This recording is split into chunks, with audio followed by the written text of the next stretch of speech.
Moscow, December 1982. In a dacha outside Moscow, Galina Brezhneva stood before her mirror, fastening a diamond necklace that had never passed through Soviet customs. The 55-year-old daughter of the General Secretary had just learned her father was dying. Within days, the protection she'd enjoyed for decades would evaporate. But tonight, one more time, she would wear jewels that told a story Soviet citizens weren't supposed to know. That while Leonid Brezhnev preached socialist equality from the Kremlin, his daughter lived like a tsarina.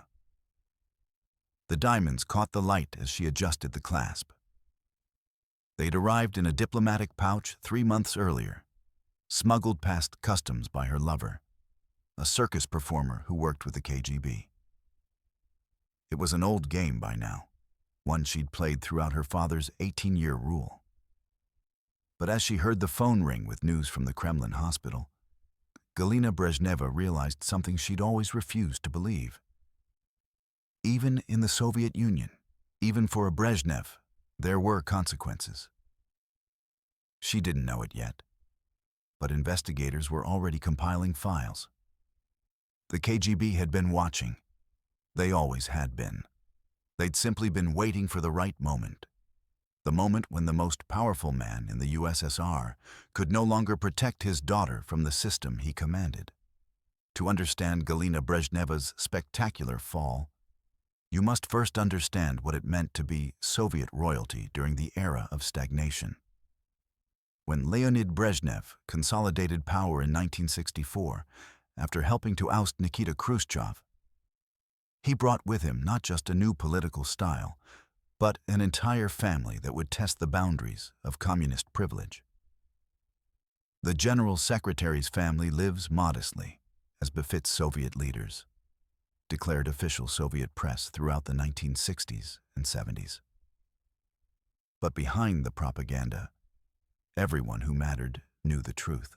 Galina Brezhneva, the General Secretary's only daughter, lived in a world that would have scandalized the party faithful if they'd known about it.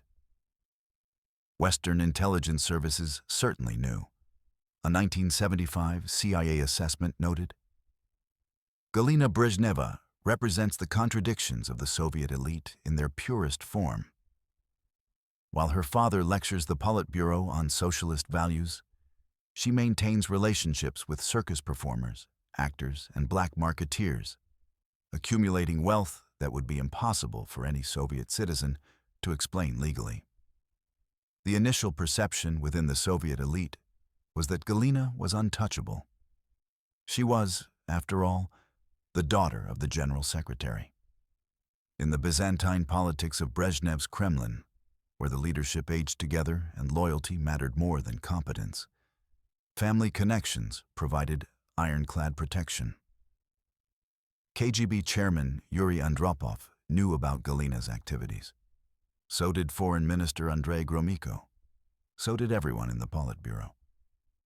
But as long as Leonid Brezhnev sat in power, no one would touch her. In the Soviet system, a KGB defector later explained, there were laws for the people and laws for the elite. Galina Brezhneva existed in a category beyond both. She was, quite literally, above the law, because she was the law's daughter. Galina herself seemed to believe in her own invincibility. Born in 1929, she'd grown up as her father climbed the party ladder, from Ukraine to Moscow, from regional secretary to the summit of Soviet power. She'd married young, divorced, married again. By the 1960s, she'd developed a taste for the finer things that socialism officially despised, but that the Soviet elite privately craved. Western jewelry, expensive clothes, black market luxuries.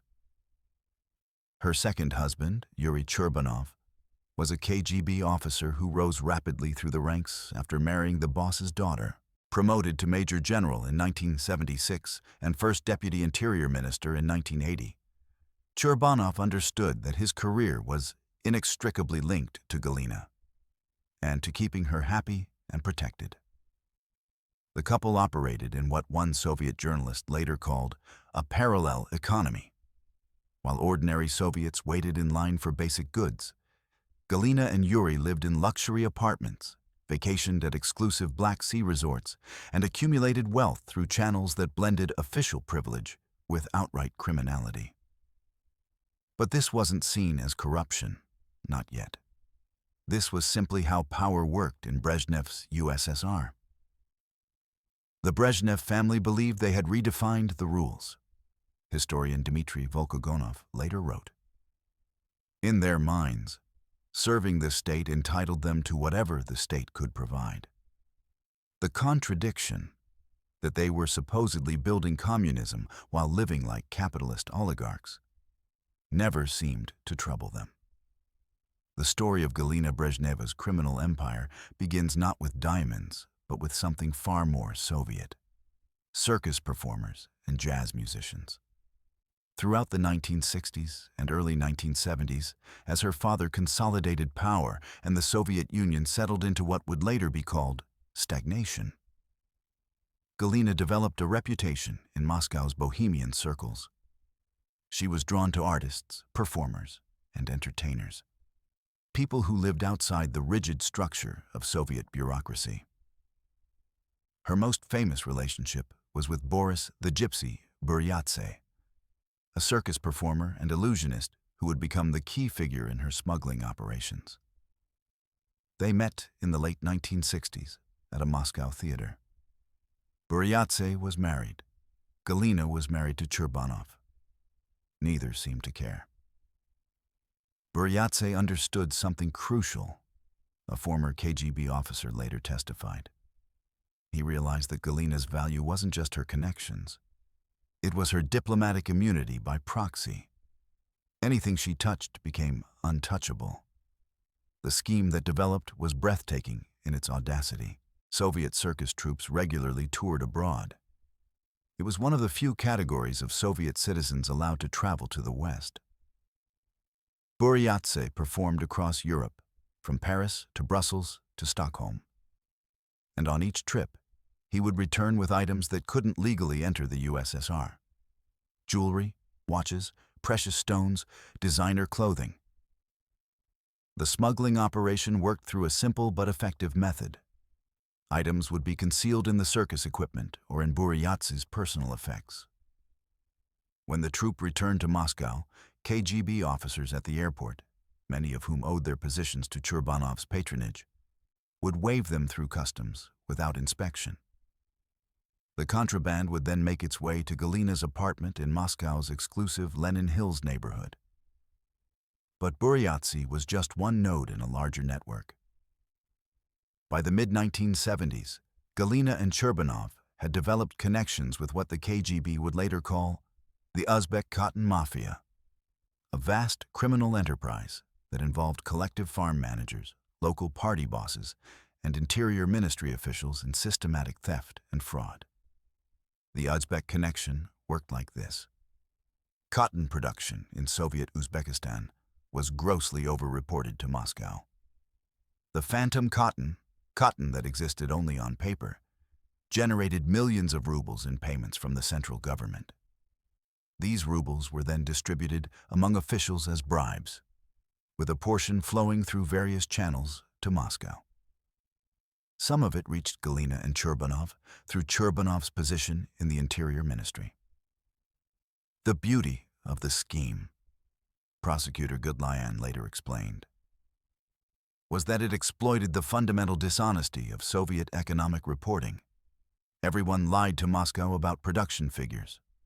The cotton mafia simply monetized the lie. Galina's role in these operations was both active and passive. She didn't manage the details. That was handled by Churbanov and his associates. But she provided the essential element: protection, a 1978 KGB memo, discovered after the Soviet collapse, noted. Investigation into irregularities in Uzbekistan cotton production has identified connections to Moscow. However, the sensitivity of certain individuals involved makes further investigation inadvisable at this time. The certain individuals was code for Galina Brezhneva. Throughout this period, Western intelligence services watched with fascination. The CIA maintained files on Galina's activities, seeing them as evidence of the corruption eating away at the Soviet system. A 1979 CIA report concluded, "The Brezhnev family's activities represent not an aberration, but the logical endpoint of a system where power is personalized, accountability is absent, and ideology has been replaced by cynical self-enrichment." But within the USSR, one man was watching more carefully than anyone: Yuri Andropov, chairman of the KGB from 1967 to 1982. Andropov was a different breed of Soviet leader, ascetic, disciplined, contemptuous of the corruption he saw spreading through the Brezhnev-era elite. He believed the USSR was decaying from within, and he saw Galina Brezhneva as a perfect symbol of that decay. Andropov couldn't move against her, not while her father ruled. But the KGB began compiling files. They documented the smuggling operations. They recorded her relationship with Buriatzi. They tracked the money flowing from Uzbekistan to Moscow. They waited. Andropov understood that Brezhnev wouldn't live forever. Historian Robert Service later wrote. And when the old man died, there would be a reckoning. January 1979, the Boris Buriatzi affair. The beginning of the end came not from the KGB's patient investigation, but from a crime so brazen it couldn't be ignored: murder. On January 20, 1979, Boris Buriatzi's wife Nadezhda was found dead in their Moscow apartment. The official cause: suicide. The reality, as would later emerge, was far darker. Nadezhda Buriatzi had become a problem. She knew too much about her husband's smuggling operations, and worse, she was threatening to expose Galina Brezhneva's involvement. In the paranoid logic of Soviet criminal networks, she had to be silenced. KGB investigators who arrived at the scene found inconsistencies immediately. The position of the body, the nature of the wounds. Nothing matched suicide. But when they attempted to pursue the investigation, they encountered something unprecedented: direct obstruction from the Interior Ministry. Yuri Churbanov, now a powerful figure in his own right, made calls. The investigation was to be closed. It was suicide. End of discussion. For Yuri Andropov, this was the moment he'd been waiting for. Murder wasn't contraband smuggling. It couldn't be dismissed as the peccadillos of the elite. A woman was dead, and the General Secretary's son-in-law was obstructing justice. Andropov brought the case to Brezhnev personally.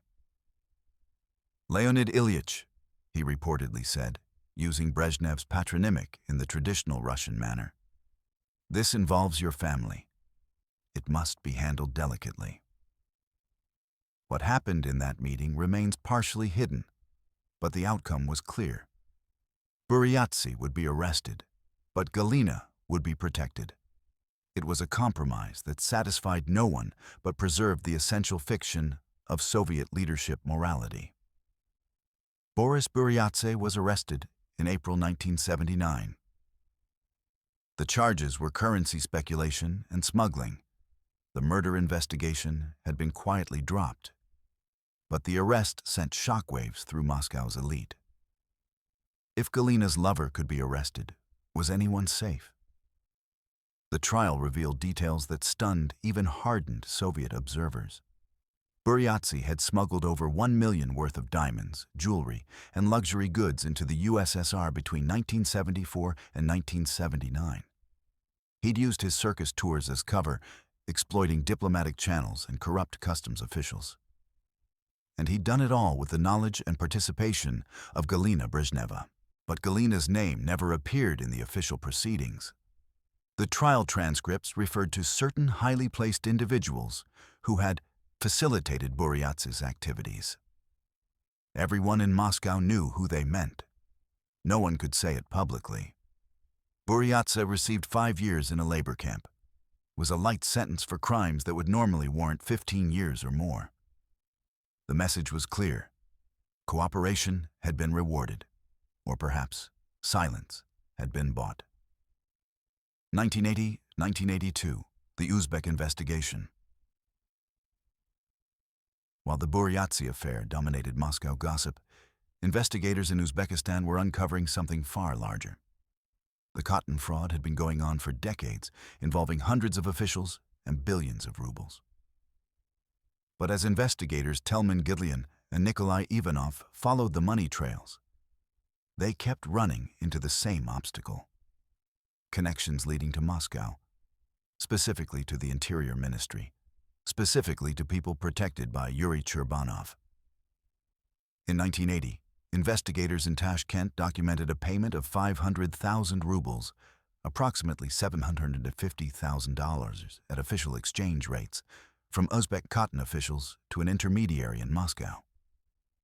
The intermediary was a man named Anatoly Kolevatov, who had previously served under Churbanov in the Interior Ministry. When investigators tried to question Kolevatov, they were told he was unavailable. When they persisted, they received a phone call from Moscow. The investigation was to proceed, but certain individuals were off limits. "We knew we were looking at corruption that reached the Kremlin," Gilyan later wrote in his memoirs. "But we also knew that touching certain names would end not the investigation, but our careers." Throughout 1981 and early 1982, the investigators continued their work, always approaching but never quite reaching Churbanov and Galina. They documented a patronage network that resembled organized crime more than Soviet administration. They found evidence of bribes, extortion, and fraud on a massive scale. But they couldn't make the final connection, not while Leonid Brezhnev remained General Secretary. Then, in early 1982, Brezhnev's health began to fail visibly. He'd suffered a stroke in 1976 and had never fully recovered. By 1982, he was barely functional, appearing at ceremonies but playing little role in actual governance. The Politburo knew he was dying. More importantly, everyone else knew. Andropov, now positioning himself as Brezhnev's likely successor, began to move more openly. In the summer of 1982, the Uzbek investigation received new resources and broader authority. For the first time, investigators were told they could pursue evidence wherever it led. The implication was clear: the protection was ending. November-December 1982, the end of protection. Leonid Brezhnev died on November 10, 1982. Within 48 hours, Yuri Andropov was elected General Secretary. Within a week, the investigation into Galina Brezhneva and Yuri Churbanov officially began. The operation was handled by KGB Lieutenant Colonel Vladimir Markov, who had been compiling evidence on Galina for years. On Andropov's orders, surveillance of Galina intensified. Her phones were tapped. They always had been, but now the recordings would be used. Her apartments were searched. Her associates were questioned. On December 30, 1982, 7 weeks after her father's death, Galina Brezhneva was placed under house arrest. The charges weren't immediately made public, but word spread quickly: smuggling, corruption, abuse of power. Her husband, Yuri Churbanov, was removed from his position in the Interior Ministry. The speed of it was breathtaking, a Moscow journalist later recalled. For 18 years, she'd been untouchable. Now, in 7 weeks, she'd become a criminal case. The Andropov response, 1983-1984. Yuri Andropov's brief tenure as General Secretary — he would die in February 1984, just 15 months after taking power — was defined by his anti-corruption campaign, and Galina Brezhneva became its most visible symbol. But Andropov faced a delicate problem: how to prosecute the previous General Secretary's daughter without destabilizing the system that had allowed her crimes. The solution was characteristically Soviet: selective prosecution. Galina would be punished, but carefully. Churbanov would take the fall. The system itself would remain above reproach. In early 1983, investigators seized Galina's apartments and found evidence that confirmed years of KGB surveillance. Jewelry worth millions of rubles, foreign currency, illegal for Soviet citizens to possess, expensive foreign clothing, and documents connecting her to the Uzbek cotton scheme. But the most damning evidence was personal. Letters between Galina and Buriatzi discussing specific smuggling operations, payment records, lists of corrupt officials who'd been bribed. The KGB leaked selective details to foreign journalists, understanding that Western press coverage would filter back into the USSR through Voice of America and BBC Russian service. The message was carefully calibrated. Corruption would be punished, but the Soviet system remained sound. This was about individuals, not institutions. Galina's response was defiant at first. "My father built the Soviet Union's power," she reportedly told investigators. "What I did was nothing compared to what the system owes my family." It was a stunning admission, and a fundamental misunderstanding of how Soviet politics worked. In the USSR, the system didn't owe anyone anything. The system was everything. By mid-1983, Galina's defiance had collapsed into depression, confined to a modest apartment. Her luxury residences had been confiscated. Stripped of her privileges, she reportedly suffered a nervous breakdown. The KGB placed her in a psychiatric facility, a standard Soviet method for dealing with inconvenient individuals, but also, in this case, a form of mercy. She was too valuable as a propaganda tool to die, but too guilty to be freed. The Churbanov trial, 1988. While Galina disappeared into obscurity, her husband faced something more traditional, prosecution, but it took years. Andropov died in 1984. His successor, Konstantin Chernenko, was a Brezhnev loyalist who slowed the investigation. Only when Mikhail Gorbachev took power in 1985 did the case move forward. Yuri Churbanov was arrested in January 1987 and tried in December 1988, 6 years after Brezhnev's death. The charges were spectacular: accepting bribes totaling 1.7 million rubles, abuse of power, protecting criminal networks in Uzbekistan. The trial was one of the first major corruption cases to be held semi-publicly in Soviet history, part of Gorbachev's Glasnost campaign. The proceedings revealed the full scope of the Uzbek cotton mafia. Testimony showed systematic fraud involving thousands of people, from collective farm managers to interior ministry generals. Churbanov's role was central. He'd provided protection from Moscow, ensured that investigations were quashed, and received a percentage of the proceeds. The prosecution read letters between Churbanov and Uzbek officials that read like scripts from a mafia film. "Your concerns regarding the auditors from Moscow have been addressed," one letter said. "The investigation will not proceed beyond the regional level." Another, "The diamonds were received. They exceed expectations. Additional protection is guaranteed." Churbanov was convicted and sentenced to 12 years in a labor camp. It was a harsh sentence by Soviet standards, but also a limited one. Many observers noted that the charges carefully avoided anything that would implicate the Brezhnev family more broadly or suggest systemic corruption in the Politburo. Churbanov was guilty. Brezhnev's legacy remained officially unblemished. Galina's final years, 1983-1998. Galina Brezhneva spent the last 15 years of her life in a kind of internal exile. Never formally tried, the KGB apparently decided the publicity would cause more problems than it solved. She lived in a small apartment in Moscow, monitored by the security services, receiving a modest pension. Occasionally, during the Glasnost era, journalists would find her and request interviews. She usually refused, but in 1991, after the Soviet collapse, she gave a few halting statements. "I loved my father," she said. "I loved my country.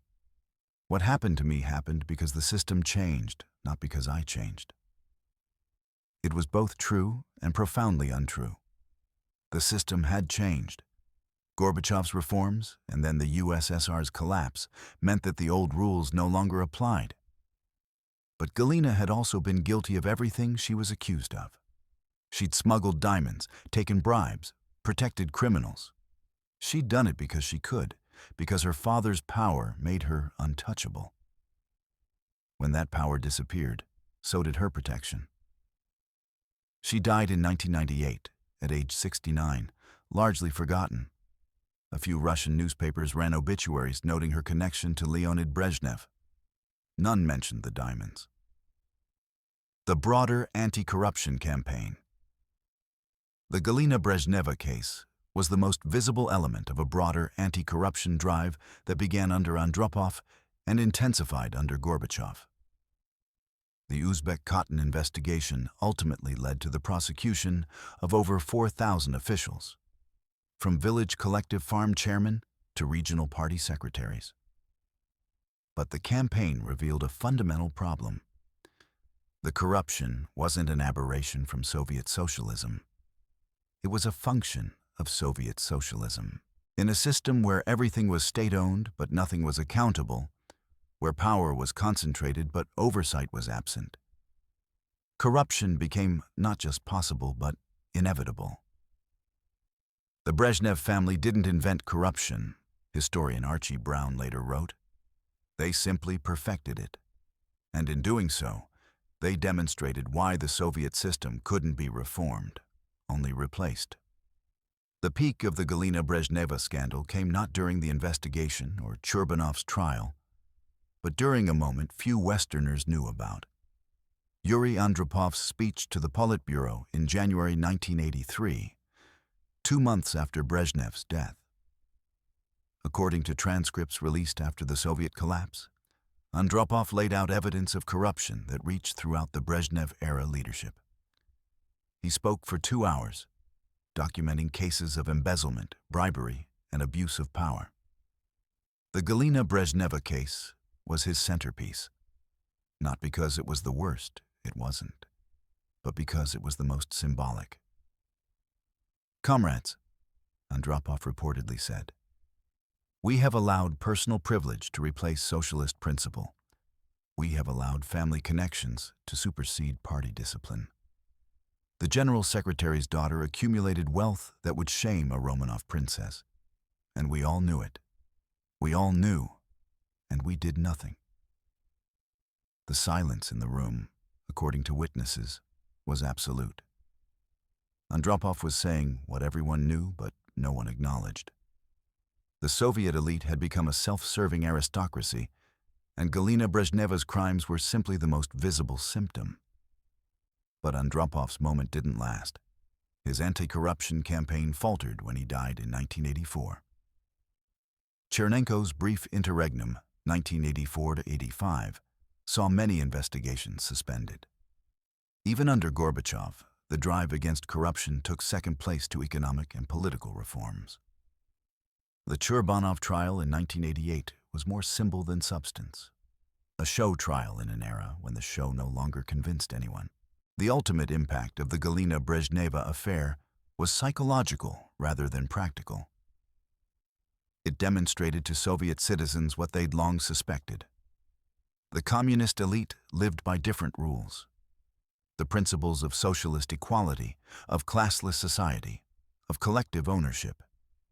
These were propaganda for the masses, while the leadership lived like czarist nobility.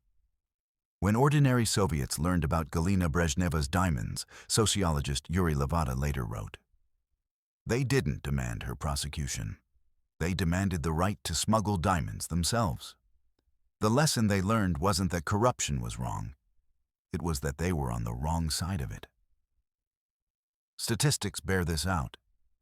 Opinion polling conducted in the late 1980s showed that the Brezhnev-era corruption scandals significantly eroded faith in the Communist Party. In 1985, 52% of urban Soviets said they believed party officials were generally honest. By 1989, after the Churbanov trial and other revelations, that figure had fallen to 17%. The economic impact was harder to quantify, but potentially larger. The Uzbek cotton fraud alone cost the Soviet state an estimated 4 to 6 billion rubles over 15 years. Similar schemes operated in other sectors, from construction to agriculture to defense production. The total cost of Brezhnev-era corruption has been estimated at anywhere from 50 to 150 billion rubles, perhaps 10–15% of annual Soviet GDP. But perhaps the greatest impact was political. The Galina Brezhneva scandal and the broader corruption it revealed convinced many Soviet citizens that the system was fundamentally broken. When Gorbachev tried to reform the USSR, he found a population that had lost faith not just in the leadership, but in the entire communist project. You can't reform corruption that extensive, economist Yegor Gaidar later argued. You can only replace the system that allowed it. And that's exactly what happened. The story of Galina Brezhneva and her smuggled diamonds might seem like a sordid footnote to Soviet history. One corrupt official's daughter among thousands of corrupt officials. But her case illuminates something essential about why the USSR failed. The Soviet Union collapsed for many reasons: economic stagnation, military overextension, nationalist tensions, Gorbachev's miscalculated reforms. But underneath all of these was a crisis of legitimacy.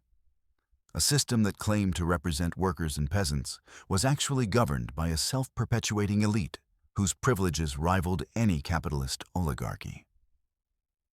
Galina Brezhneva didn't cause this crisis. She merely embodied it. Every diamond she smuggled, every bribe her husband accepted, every investigation that was quashed because of her father's power. These were symptoms of a system that had abandoned its own principles while insisting those principles remained sacred. In the decades since the Soviet collapse, Galina's story has been told and retold in Russia, always with different emphases. In the 1990s, during the chaos of transition, she was portrayed as a symbol of communist hypocrisy. In the 2000s, as Vladimir Putin restored state power, her story became a cautionary tale about the chaos that follows when leadership is weak. Today, as Russia grapples with its own corruption problems, Galina Brezhneva seems less like an aberration and more like a pattern. Perhaps the most poignant legacy is personal. When Galina died in 1998, she was buried in a modest Moscow cemetery, far from her father's tomb in the Kremlin wall. The diamonds were long gone, seized by the state. The luxury apartments had been confiscated. The protection her father's power provided had vanished the moment he died. In the end, she'd learned what many Soviet citizens could have told her. In a system without law, privilege is temporary. Without legal property rights, wealth can be taken as easily as it was acquired. Without democratic accountability, power protects only until someone more powerful decides otherwise. She spent her final years as her father's subjects had spent theirs. Powerless, without recourse, dependent on a state that owed them nothing and gave them less. The diamonds she'd smuggled had bought her 2 decades of luxury. They couldn't buy her protection once her protector was gone. That, perhaps, is the final lesson of Galina Brezhneva's story. In a lawless system, everyone is ultimately at the mercy of power. And power, as her father could have told her, never lasts forever.